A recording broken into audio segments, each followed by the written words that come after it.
नमस्कार दोस्तों, mythology and blogging channel में आपका स्वागत है। आज मैं आपको रामायण का प्रसिद्ध रोचक प्रसंग सुनाने जा रही हूँ। आपको मेरा ये वीडियो अच्छा लगे तो प्लीज़ कमेंट बॉक्स में ज़रूर बताएं। तो चलिए शुरू करते हैं। रावण ने जब माँ सीता जी का हरण किया और वो उनको लंका में ले गया, तब लंका में सीता जी वट वृक्ष के नीचे बैठकर चिंतन करने लगी। रावण बार बार आकर माँ सीता जी को धमकाता था, लेकिन माँ सीता जी कुछ नहीं बोलती थी। यहाँ तक कि रावण ने श्री राम जी के वेशभूषा में आकर माँ सीता जी को भ्रमित करने की भी कोशिश की, लेकिन फिर भी सफल नहीं हुआ।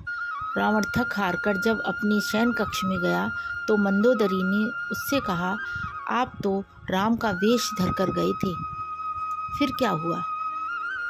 रावण बोला, जब मैं राम का रूप लेकर सीता के समक्ष गया तो सीता मुझे नजर ही नहीं आ रही थी। रावण अपनी समस्त ताकत लगा चुका था, लेकिन जिस जगत जननी माँ को आज तक कोई नहीं समझ सका, उन्हें रावण भी कैसे समझ पाता। रावण एक बार फिर आया और बोला, मैं तुमसे सीधे सीधे संवाद करता हूँ, लेकिन तुम कैसी नारी हो कि मेरे आते ही घास का तिनका उठाकर उसे ही घूर घूर कर देखने लगती हो। क्या घास का तिनका तुम्हें राम से भी ज़्यादा प्यारा है?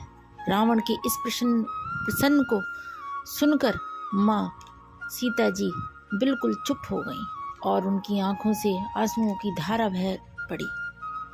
इसकी सबसे बड़ी वजह थी कि जब श्री राम जी का विवाह माँ सीता जी के साथ हुआ था, तब सीता जी का बड़े आदर सत्कार के साथ गृह प्रवेश भी हुआ। बहुत उत्सव मनाया गया।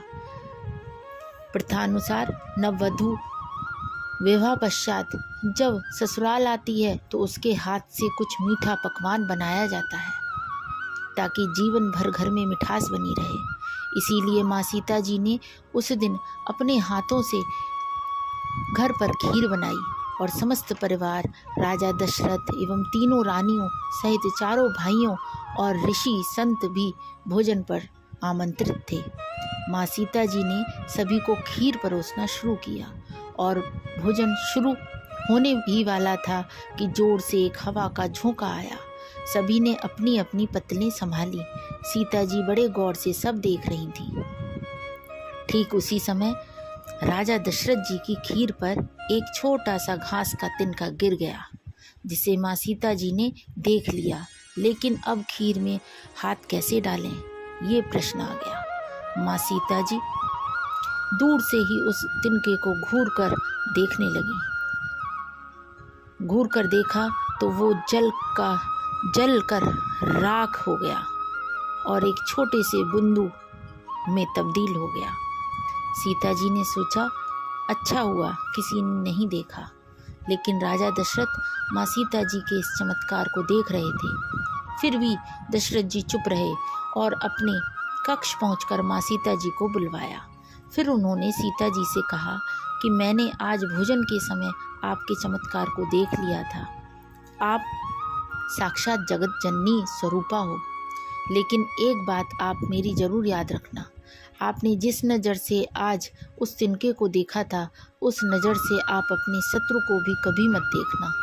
इसीलिए माँ सीता जी के सामने जब भी रावण आता था तो वो उस घास के तिनके को उठाकर राजा दशरथ जी की बात याद कर लेती थी। तृणधर ओट कहत वैदेही, सुमेरि अवधपति परम स्नेही। यही है उस घास के तिनके का रहस्य।